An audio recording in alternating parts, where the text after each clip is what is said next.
Welcome, everybody, to Movies, Comics, Ulysses. This is the MCU Podcast with Chris and the cool one, Fragger. I'm posing right now. Yeah, look at that. Yeah. Just that twinkle that went across his sunglasses. He wears them at night because he's pimp like that. Well, it's to keep the visions of my dreams. Yeah. Or to slay bitches. Yeah. Which is Corey Hart's new single.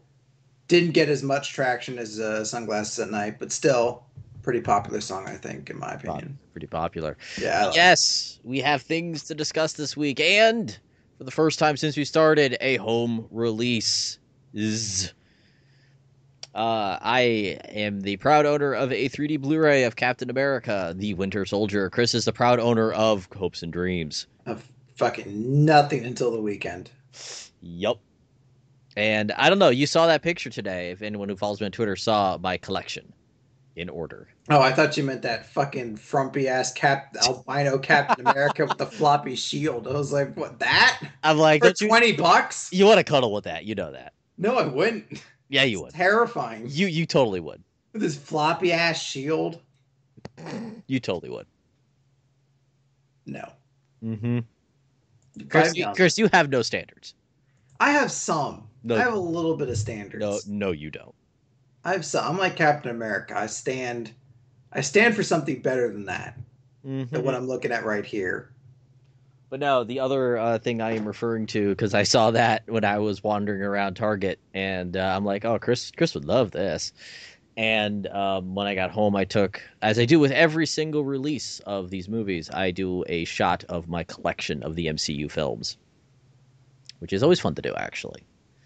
It also did bring to mind the fact that we are going to be one movie shy of the same amount for the Phase 1. That didn't click. Phase 2 is technically a shorter phase. By one movie. Yeah. It's mainly because we didn't get... Oh, wait. It is by one movie. Yeah, because I always forget Incredible Hulk and that there were two Iron Men. A lot of people forgetting about the Incredible Hulk. Or I forget about Iron Man, too. But yeah, so I actually got quite a few questions on Twitter about that. Because... people were just like, wait, there was an Incredible Hulk movie? Well, some people thought there were steelbooks, which there isn't any steelbooks in there. And some people actually did ask about my Hulk, because that is a hard-to-find slipcover. And also the best part about that Blu-ray release is that case is green. You were super jazzed about that. Isn't that kind of neat? Yeah, it was like back in the day when you got Majora's Mask and you're like, holy shit, the cartridge is gold. All Zelda releases had gold cartridges. What? All first-run Zelda releases were gold cartridges, including the discs. Then maybe I was just very special when I got my Majora's Mask then. Well, I said they're all the first-run ones. Okay. Then after so what you're saying is I got something special. You did, and you're also special, Chris. Thank you. Thank you. No problem. Now you can go back to crying. A few interesting things about the Cat Blu-ray before I go into it in a little bit of depth. It's a little weird that, of course, it begins with the Guardians trailer. As one would imagine that you would put that in front of there. But the interesting thing is, it's the first one. First trailer? The very first trailer, yes. The one that almost focuses entirely on Star-Lord. Yeah, it's that one, which is kind of weird. I thought it would be the second one, the one that has a little bit more meat to it. But nope, it was that one. So I'm like, okay, maybe this is just an older printing, because they do that quite often. It also did have some other interesting trailers, but I'll go into that later when I talk about the Blu-ray. I haven't completely explored the Blu-ray yet. I did not have time. I mean, I can only watch the movie so many times in a day. I actually did watch it. With Destiny out, too. I play Destiny. I actually woke up early to do more things today. My lazy ass was up at 7 in the morning. Oh, poor baby. 7 a.m. I know. I woke up, played Destiny for 2 hours, went out, did adult things, bought my Cap Blu-ray, came back, watched Cap Blu-ray. Buying Cap on Blu-ray does not count as an adult thing. That was the aftermath of adult things. Okay, I thought you were just like, I'm being a responsible adult going out and buying fucking Captain America on release day. No, that's not what that was. I was doing something else, and that was to check. Yeah, Then after that, I came back, watched it, had a phone call for about an hour and a half, then putzed around, worked out, then started showing it to my dad, and then he fell asleep, and now we're here. So that was my incredibly rough and trying day, Chris. It sounds exhausting. Do you need a foot rub? Can I get you anything, honey? No, I could use some ointment though, because I swear to God, I have poison ivy. Ew, that was a detail I didn't need. You're welcome. I don't even know what that sound was. None of this is starting to make sense to me. It's okay. Everything's strange and uncomfortable, like your face boom. Oh, damn it! The only other thing worth mentioning is Guardians made more money. Yes, it did. It made the most money. It made the most money and entered into a higher echelon of movies that it has become the, fourth movie in the last, I don't know how many years. I need to actually get that exact thing. It is the fourth movie in the last decade to have a first place. It has joined the ranks with The Dark Knight, Avatar, and The Hunger Games. Now, to be fair, part of that is because holy shit is the box office terrible right now. I mean, fucking god awful. But it is still incredibly impressive for it to still keep repeating. It is, and it didn't do as well as we were both kind of hoping. Did about 10 mil, but it is really, really close. It's going to break. It's gonna break 300 mil. Yeah, and it's already outpaced what Iron Man made in 39 days. Same with Man of Steel. Yeah, well, thank God for that. Yeah, well, at least a good movie is. Yeah, so it's definitely kind of earned its place. It's interesting too. We've now kind of reached a point where Guardian's success is now kind of perforating into other forms. Like if you play Simpsons Tapped Out, they're starting to quote Guardians of the Galaxy in it. Yup. It's a very cool place for it to be. Now, do you know it's not the only Marvel-related record that's been broken? What happened? The Marvel Cinematic Universe has now surpassed James Bond to become the second highest grossing franchise of all time. Damn. It's second only to the Harry Potter franchise, which it's going to beat, within probably Avengers Age of Ultron will give it enough to overtake. Well, yeah, I mean, the only problem though is that that's kind of a hollow victory at that point. Well, there is still they're doing some kind of spin-off Harry Potter thing. That is true. They're doing the Creatures movie. Yeah, they're still doing something like that. So there's still a chance that Harry Potter's going to be able to put some money. Now, yes, Harry Potter did it with 8 movies. I think Marvel was taking 10 now to get to it. Yeah.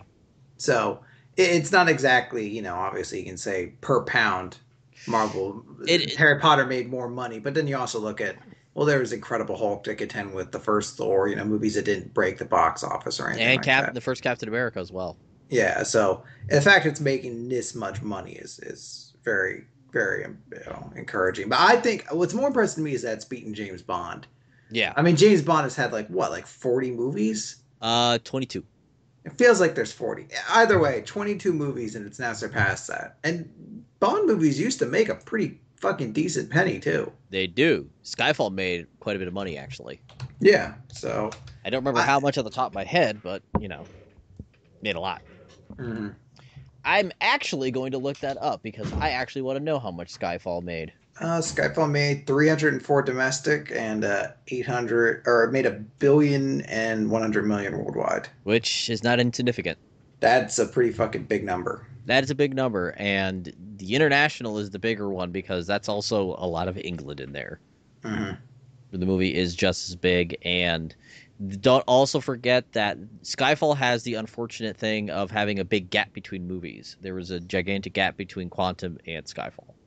And there's a big gap between the current one and the next one coming out, right? So I mean, between Skyfall and whatever the next one's coming out. Not as big. I haven't heard anything on the new one. I don't know. Well, they're working on it actually. Oh, they're filming? No, they're not filming. They're in the writing stages, I believe, still. Oh, okay, so probably won't see it until maybe 2016. Yeah, which is still not as bad as the gap between Quantum and Skyfall. Yeah, I guess so. Because I believe that was a 5-year gap, if memory is to serve me. Quantum of Solace came out in 2008, and no, so actually this would be a longer break because Quantum of Solace came out at the end of 2008, and Skyfall was end of 2012. So, You dig up exactly what's going on there because this is exactly the kind of conversation that well, we need to be having. Um, uh, if it comes out around the same time, if it comes out like that November 2016 date, then it'll be the same time frame basically. I'm actually taking a little bit of a look here. Um, It's like I came in for the Marvel podcast, they're talking about fucking Skyfall. well, it's not the last time I've had a podcast where I talk about Bond. Well, Um, the continuity. release is scheduled for the end of 2015, so about a year from now. Actually, it's coming out. Okay, then it would be sooner. Yeah, because the gap between Casino and Quantum was only 2 years. Yeah. And usually they try to do something like that. It's because since Bond is a staple, they try to make sure that Bond films don't have that big of a gap. The biggest gap was actually, if I'm looking at this correctly, was between License to Kill and GoldenEye, Oh, really? which was a 6 year gap. Was Goldeneye the first Brosnan? Yes, Okay, that makes sense then. probably still the best Brosnan actually. Oh yeah, I mean, what was the other ones? Tomorrow Never Dies, The World's Not Enough, and Die Another Day. died. Yeah, it was like the fucking Halle Berry, Awful McAlferson, the movie. Yes. the fucking Ice Castle bullshit with Halle Berry. Yeah, okay. Mhm.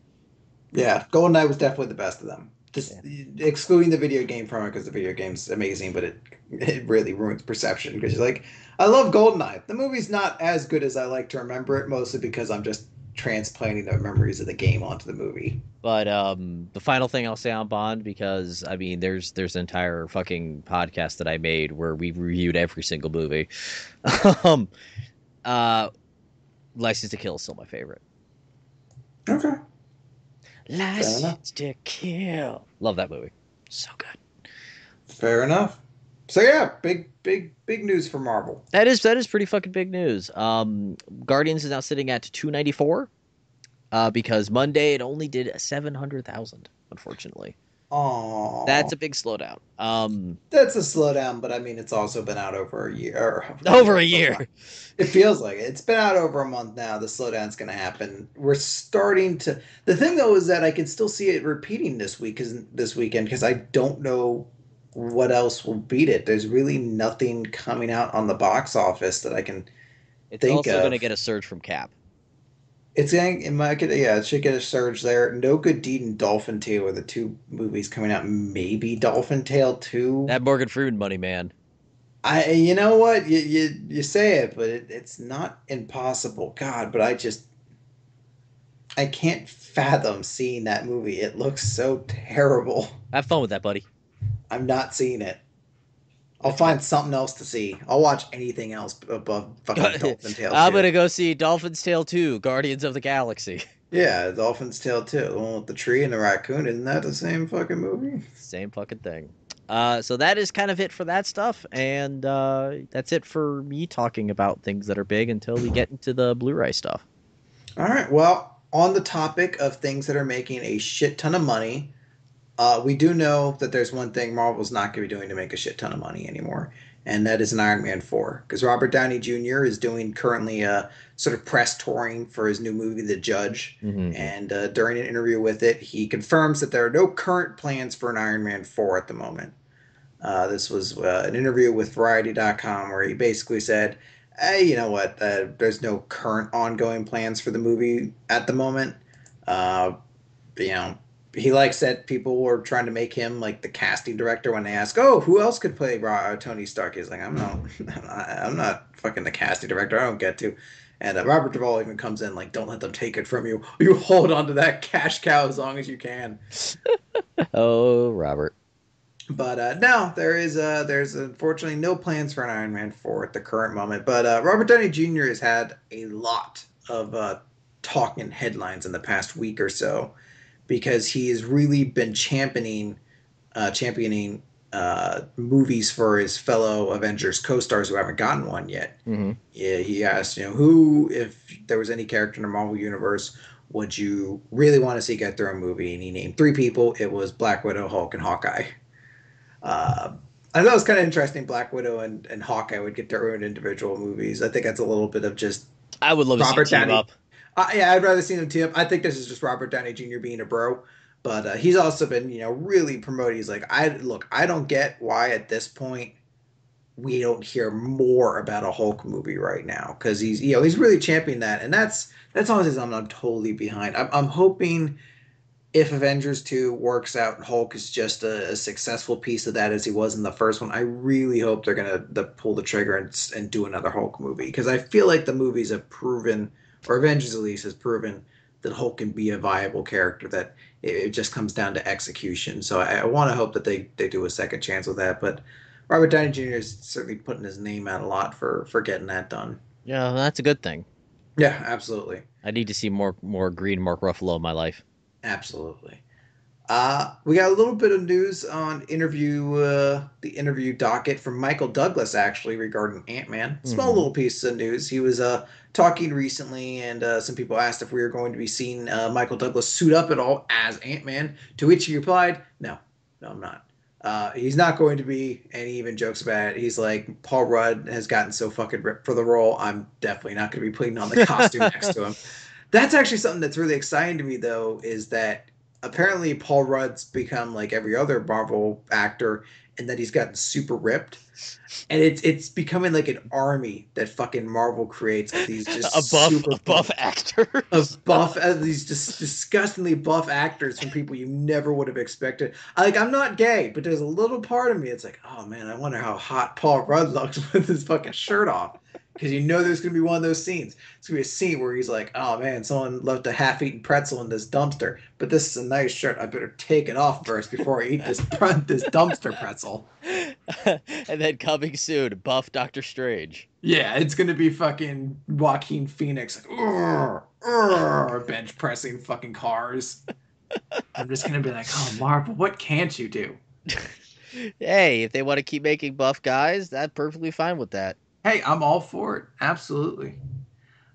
He had another interview that he did with the Wall Street Journal. This is a video interview if you get the chance to see it. He talks a little bit on Ant-Man and Guardians of the Galaxy, actually.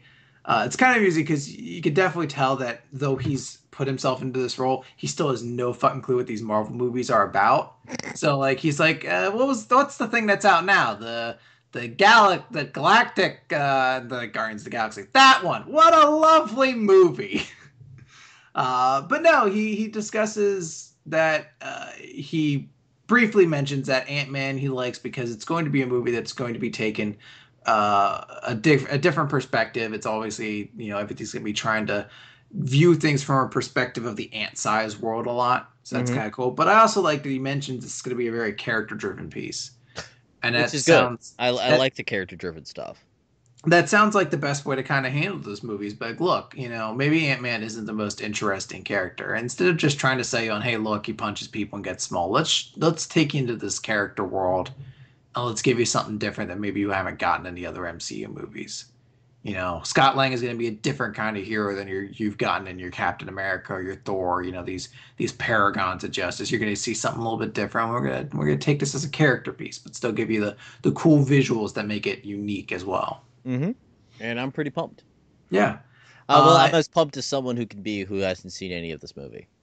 Yeah, I mean, I'm getting more optimistic for this movie. Mostly, it's the idea of a shirtless Paul Rudd being super hot. He also noted in it, and this isn't particularly like a juicy piece of news, but he does note how much people want to get into these Marvel movies as it gives them a chance to be more risky outside of that. Yeah, I mentioned she's like, this is a great thing. Everyone should want to be in these because once you're in a Marvel movie, you have that guaranteed success in front of you. So when you're doing something else, you can do whatever you want. You don't have to play it safe because even if that doesn't work out, you still have the Marvel movies to keep working with. We're kind of seeing that with like Robert Downey Jr. now. He was in Chef. He's doing this movie The Judge. So they're doing what they want to do now. And also, don't forget about a certain other franchise he did. The Sherlock Holmes, because that was post Iron Man.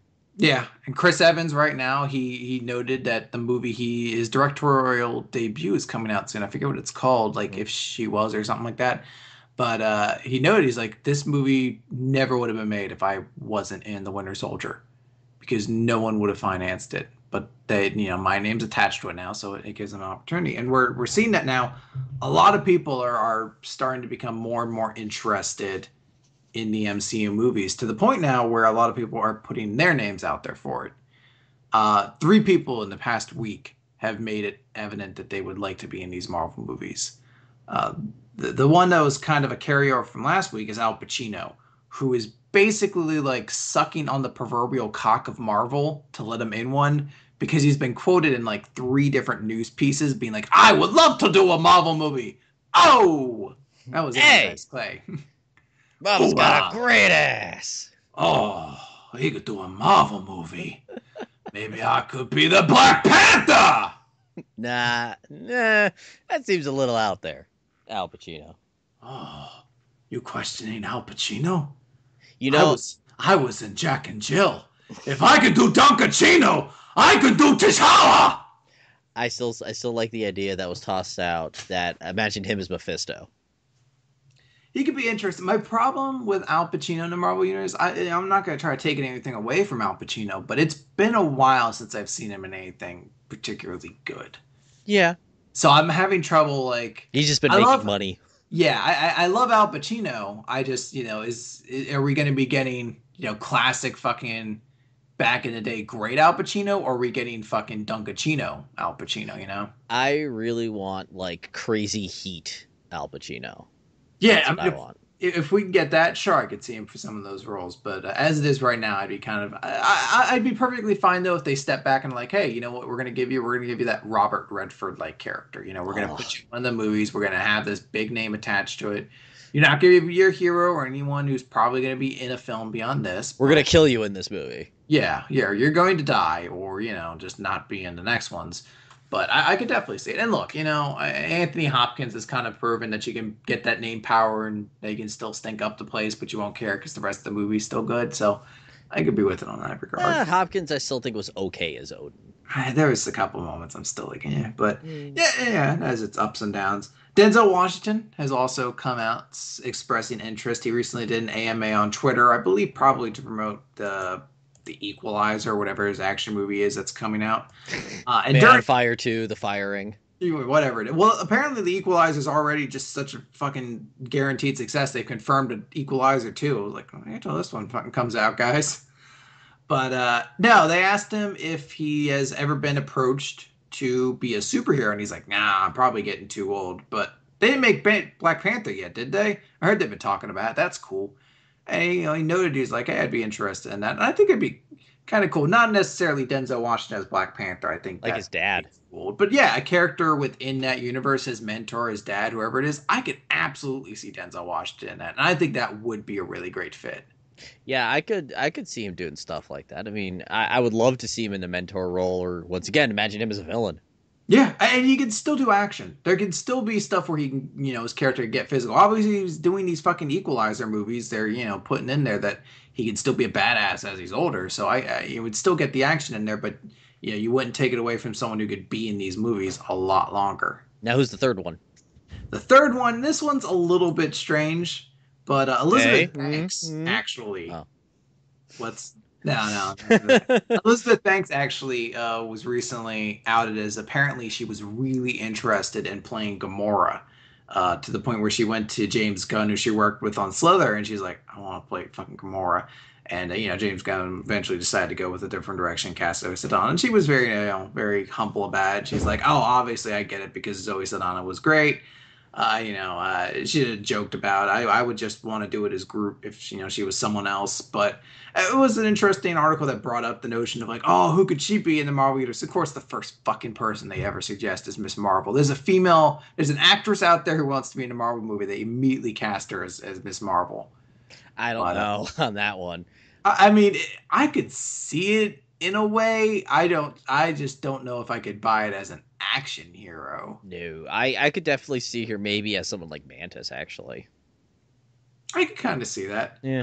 You know what? It made me think about what would happen had Gamora been Elizabeth Banks, and that actually is an interesting thought to me. It's a little bit of fun theory crafting, yeah.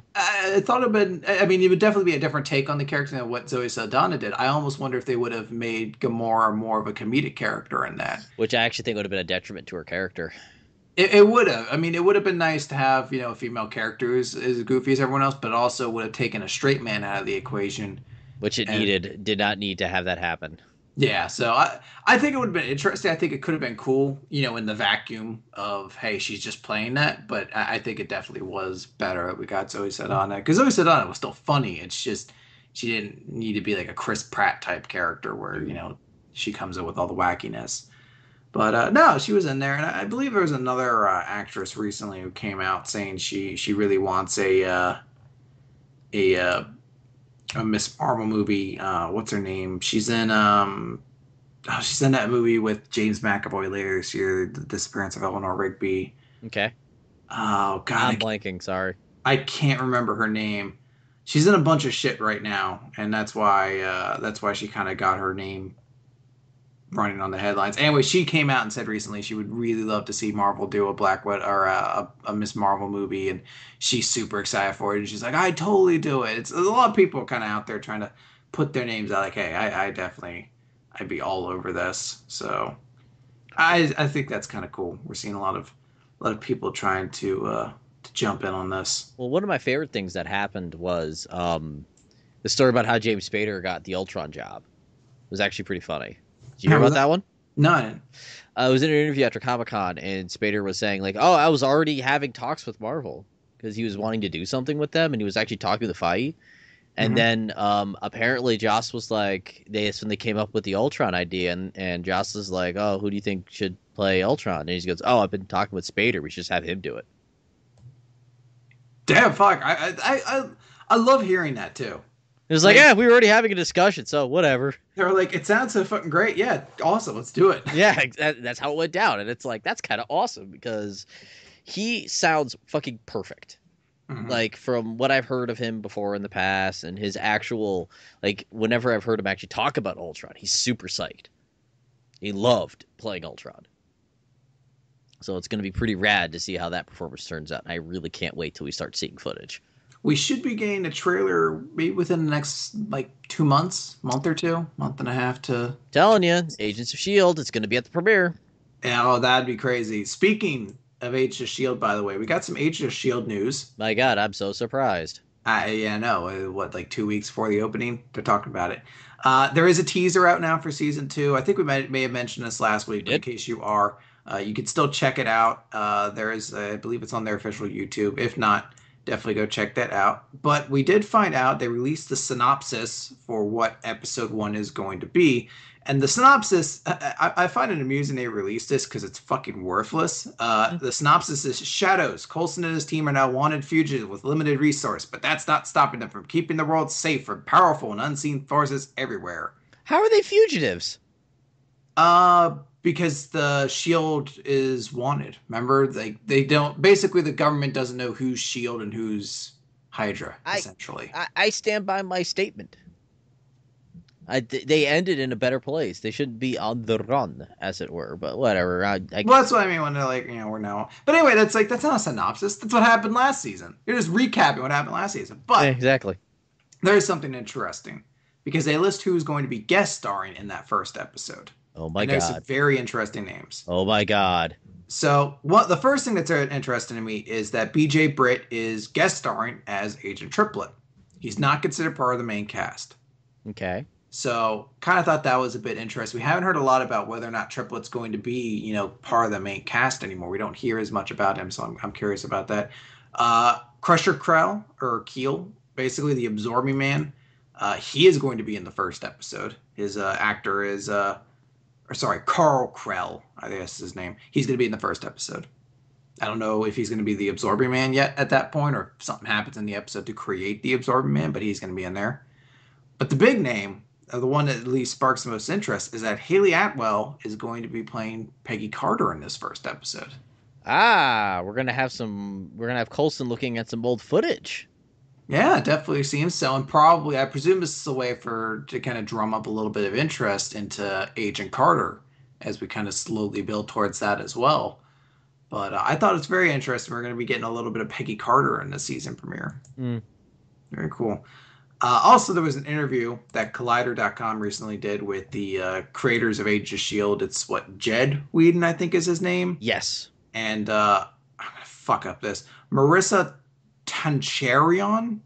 I can't. Okay. I can't. A 7 out of 10. Yeah, I can't get it exactly, but they have an interview with them. It's actually a pretty interesting interview. It's not great to recap, point by point because they don't say anything particularly too interesting. But if you're interested in kind of the behind the scenes or just hearing about the show a little bit, it's worth a read. But there were two little points of interest that caught me. They mentioned that in season two, viewers and fans should expect to have their answers from season one answered. You shouldn't go into this expecting a lost kind of series where whether or not what is Sky or what's that shit that, Coulson's writing on the wall. We should get answers for that. I would imagine that the whole Sky thing is going to be a big, like the arc of season 2. Yeah. It's going to be the driving force for season 2, I actually imagine. So it's always nice from someone who watched Lost. It's always nice to hear a show that's like, we have questions. We are not going to be lost. But don't worry, we have answers for the next season. You won't have to wait till the end and then kind of figure things out for yourself afterwards anyway.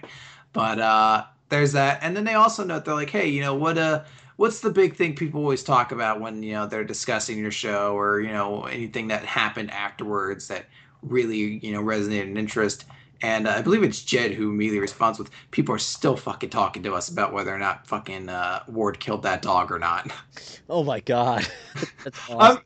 I remember having arguments after that episode on Marvel forums, like, he definitely fucking killed that dog. I mean, are you kidding me? Of course he did. He fucking, it shows him shooting to him fucking dropping Fitzsimmons at the fucking ocean. Of course he killed him. That's what it's going to show, is that he's fucking super loyal to Garrett.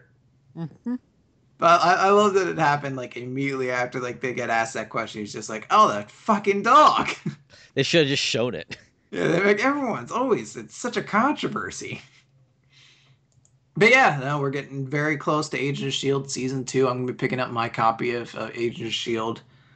Next weekend, or this upcoming weekend, so I'll start watching that again and get that fresh before the new season starts. Yeah, I'll have to find a way to get the first season so I could watch it. Yeah.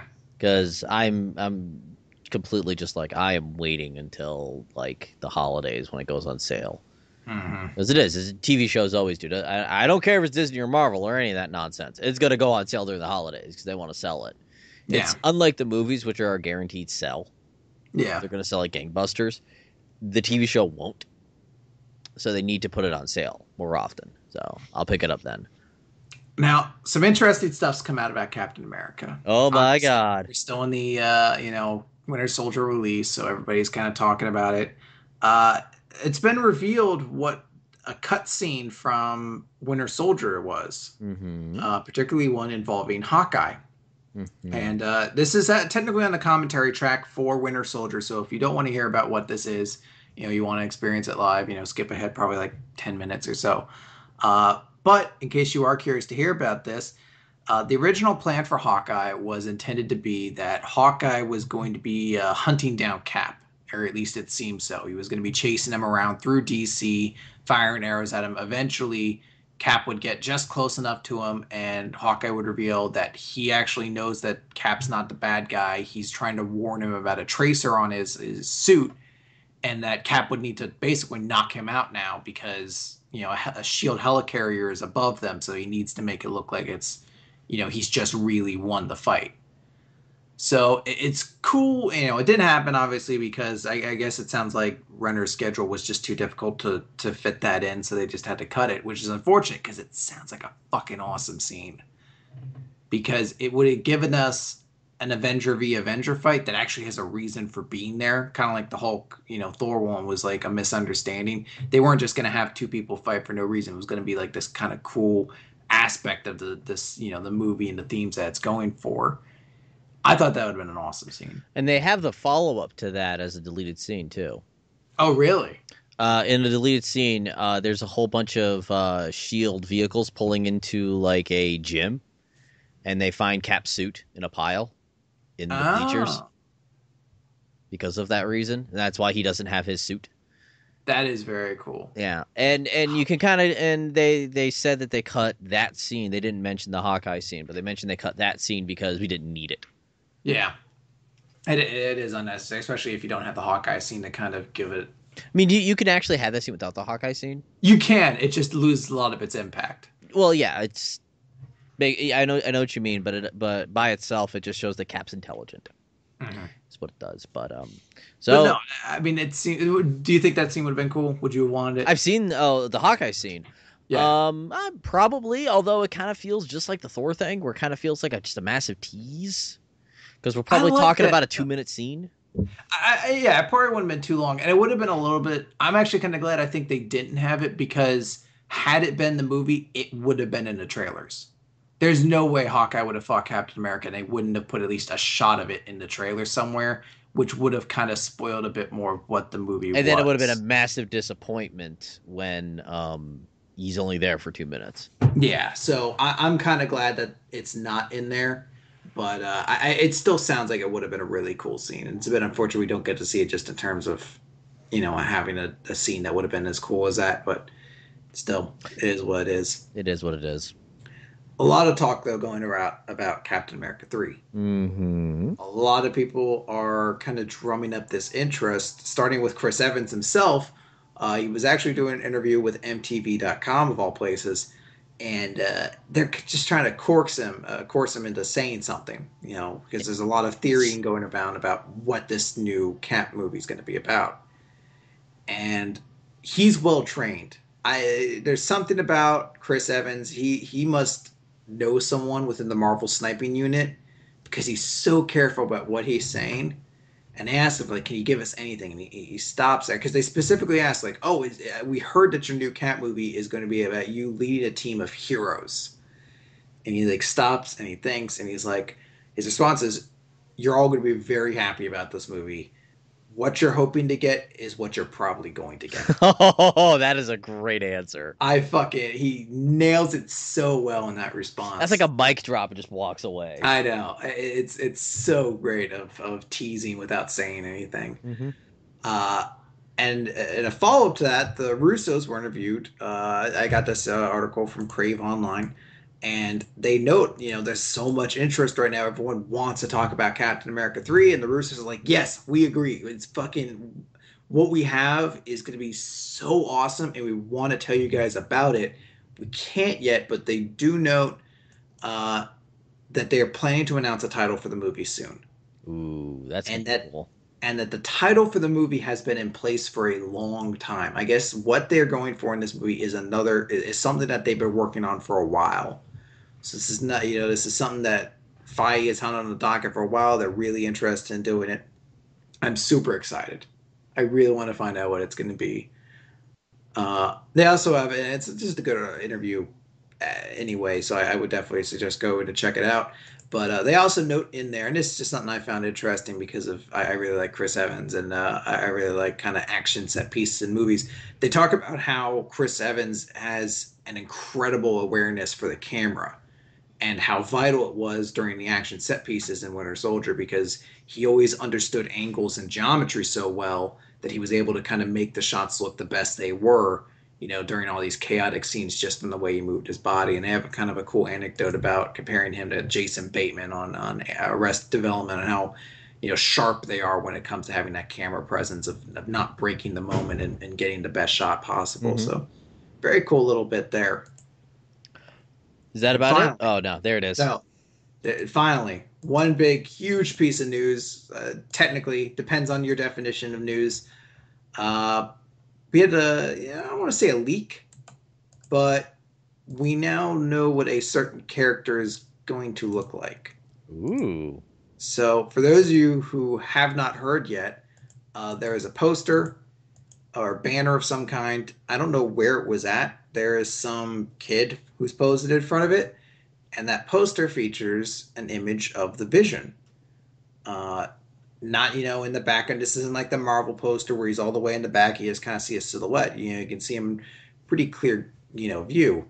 But following that, an image was leaked that shows him in sort of like a concept art stage.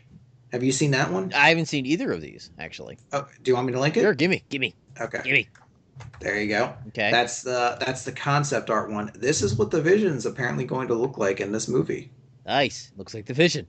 He looks like the Vision. I like I like it a lot. Vision always looked like such a goofy character to me, with the green and bright yellow and the red face, but they're sticking true to that. Those colors are still his primary colors. His face is still red. He has the big glowing, the big fucking doofy yellow cape, but he still looks kind of intimidating in his own way. Yeah. I think he looks good. Yeah. I'm pretty pumped, actually. Continuing to be pumped. Yeah, there you go. That's what Vision's going to be looking like. I presume as the movie gets closer, this isn't going to end up being a spoiler of any kind. I imagine Vision's going to be featured in a lot of the artwork for it coming up to the movie. And especially because it's not really going to be a secret, he's probably going to end up with the Avengers by the end of the movie either. Spoilers? I know. Shocker. One of the most fucking, long-term static Avengers of all time might end up joining them in the movie universe as well. But I'm surprised, honestly. It definitely looks like a cool costume. It's cool to kind of see that. We're slowly building up that hype train as we get closer and closer towards the big months leading up to Avengers Age of Ultron. So there you go. Man, that's it. That's all the news for this week. And I have a thing to talk about. Oh, do you now? I do. It's called the Captain America Blu-ray. Oh my. Oh my, indeed. I have not watched the entire 20 minutes of behind-the-scenes things just because I didn't get around to it. But I did do my normal thing, which is I watched all the trailers to see what they are. And it was, first off, it was a trailer for Guardians, followed by Agents of S.H.I.E.L.D., which was actually a trailer for the home release, not just a generic watch our show kind of thing. Then it was for the animated shows. So it was for Avengers Assemble and Hulk Agents of Smash. After that, I watched the gag reel, which was actually pretty damn funny. And it was also really funny to hear Robert Redford accidentally say Krypton. Did he? Yes. Did anyone question him? Like, Robert Redford, you fool. No, he goes, blah, blah, Krypton. Oh, wait, that's a Superman thing. Whoops. that was pretty damn funny. So there was some good stuff in there. And I did laugh pretty hard. But the main beat that I had to go through in that was the commentary. And suffice to say, it's probably one of the better Marvel ones. It still does beat Joss doing Avengers, because that commentary was goddamn brilliant. I loved it to death. It seems hard to beat Josh Whedon on Avengers. Joss. I said Joss. No, you didn't. You may have heard an H. It was a hidden H. But yeah, it also was nice because it sounded like it was moderated, and it had everybody recorded together, which was kind of nice. So they actually it even has Chris Evans in there. No, it was the writers and the directors. Okay. They usually don't bring in the actors. It's very rare. The only time they've ever really brought in an actor was just for Hiddleston to talk about Thor: The Dark World. That's really it, usually. I can dig that, though. Actors can give you some interesting things, and usually I like actor commentaries by themselves, not mixed in with the actual creative process, because the creative process stuff is always more interesting. But they specifically go into a lot of their influences that I did not know. Like, specifically, they're pretty much like, this is pretty much 3 Days of Condor with Captain America. And I'm like, I never caught that this was pretty much 3 Days of Condor, because it has to do the condensed conspiracy kind of movie with a very condensed time frame, going over that. Also them talk about a lot of their influences and how they made those big set pieces with Fury's big set piece and Cap's elevator fight. And they said they had... God, that elevator fight's so awesome. They talk about those two, and they said, we had to make those big because it really should be hard to kill these guys. Mm-hmm. It's like, it should not be easy to kill Nick Fury.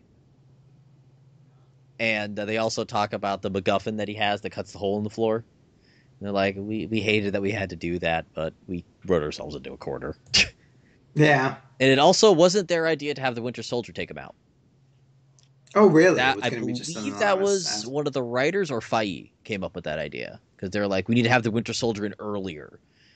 And they didn't want the first thing the Winter Soldier to do is fail. That is true. It is a bit strange there, but technically he does get to succeed kind of right afterwards. He does. So I guess it works out that way. They all. What else did they talk about that was actually really interesting?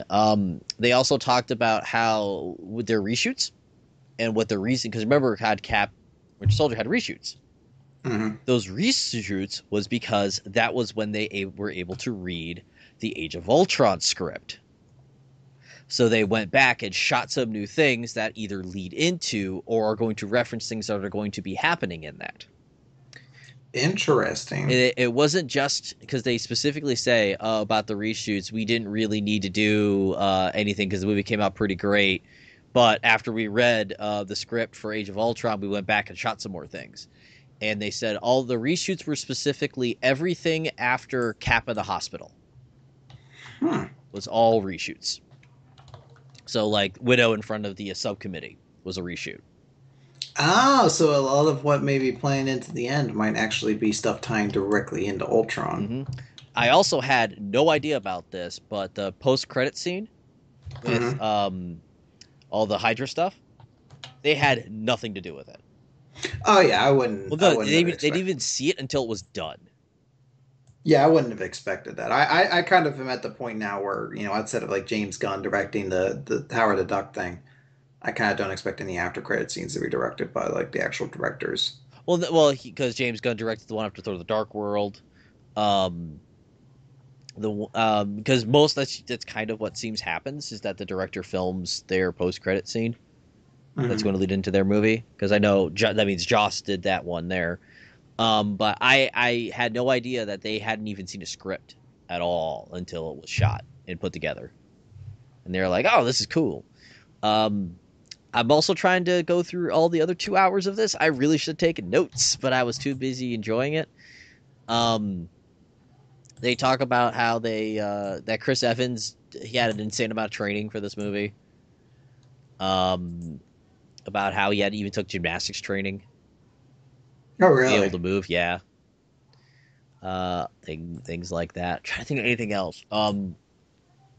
They talk about how they wanted to have more Falcon in the movie and how certain like what was it? They were thinking of cutting the VA scene, and they were like, well, if we cut that scene out, then why does it make sense for them to go visit him in the movie? Mm-hmm. That VA scene was really good too. Well, they were specific. There is when I was because I've watched it twice today because I watched it once with the commentary and I actually watched it with my dad, which I'll get into the story in that a little bit. After the chase of Winter Soldier, no, it was before that. Sorry, up until the Fury car chase, there's a big ass lull. Mm-hmm. And it mainly has to do with the plot is kind of getting ready to kick off, and it's kind of delaying it a little bit. And it's like maybe 5 minutes of too much stuff in there, like Cap going to the Smithsonian, then visiting Peggy, then it's like the VA stuff's a little after that. No, I love all that stuff. That stuff is great. I'm just talking about pacing. Sure, but it's one of those things where I'd rather it be in there than not in there.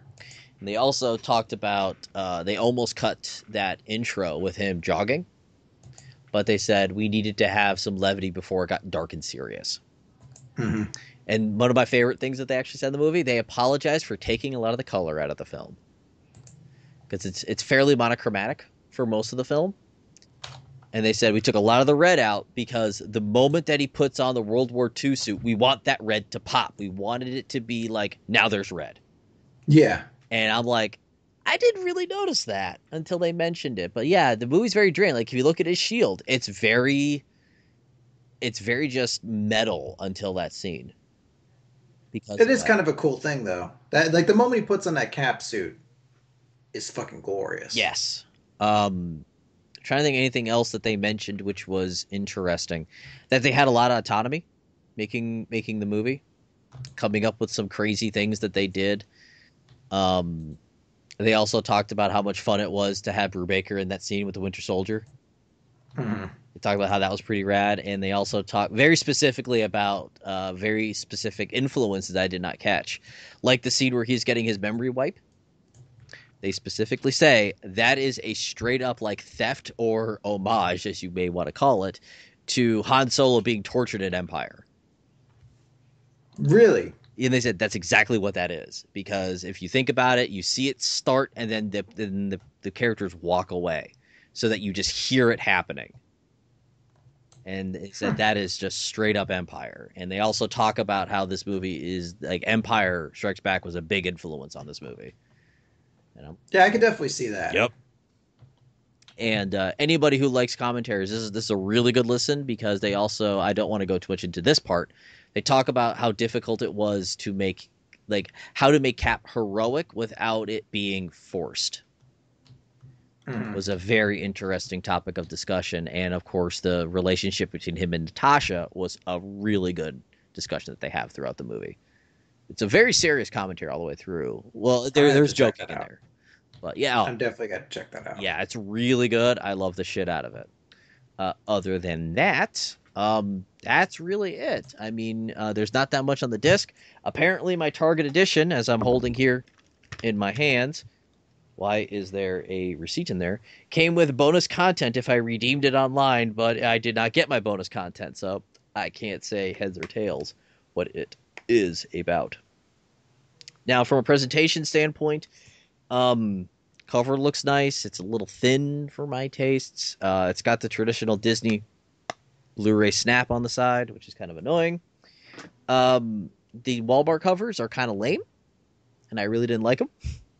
Aww. Because they have just a static picture on the back instead of having the features on the back. And if you take the sleeve off, it has the same cover as the 3D Blu-ray, so it's just a cover. That's all it is. But other than that, it's very standard all the way through. Discs are blue with white text. It's got codes and shit in here for redeeming digital copies for the 3D version. Comes with some coupons and a thing for the to get these stuffed Falcon, Cap, and Winter Soldier plushes, which you can get You can get one for $34 or all three for $99. That's too much. Yes. Also, you get 2 digital comics with this. Are you gonna get them? Well, yes, you get them for free. Yay! You get the first part of the Winter Soldier comic and Avengers #1 of Marvel Now. It's pretty sweet. Yes, it is quite sweet indeed. Other than that, the movie still unfortunately has the same exact fucking Marvel Phase 1 trailer that they've had since the fucking Avengers Blu-ray. Which is, I'm getting a little annoyed by that same trailer, because it's them saying, you could buy the rest of our movies. What about the 3 that came out after it? Shut up. It was their saying that all these other movies exist because this is on Blu-ray, and get the suitcase of Phase 1. I'm still wondering what the big Phase 2 set's going to look like. I don't know. I mean, the first one was the suitcase, the briefcase, yeah, with the Tesseract in it. I'm thinking maybe it's Ultron's head. Yeah, it definitely could be. Could be that. Could be something similar. Maybe like an Avengers Tower or something like that. Could be the Stark Tower. Who the hell knows? I'm kind of leaning towards an Ultron head, but I'm not getting that. I don't need that much craziness in my collection. Your favorite fucking villain's Ultron. You collect all these movies. You're not going to get the Ultron head collection if it's actually that. You do realize that these phase collections are like $200, right? I assume money was no instrument for you. I'm sorry, Chris. I can't blow all my money on Avengers related paraphernalia like you and Mr. Steve Rogers. Shut up. But all around, it's a good Blu-ray. I'm still a little sad that there's not a ton of special features. I'm really hoping that they step it up with Guardians. No matter what they say actually exists out there, I am not expecting anything past an EPK, which is a promotional behind-the-scenes featurette, a couple of deleted scenes, a gag reel, some fluff material, and a commentary. I'm expecting nothing else past that. If they surprise me, I really hope. Yeah, you get it. You don't. I get it. But that review was on point. Everything looked fine. It did take me a long time to get my settings correct on my TV.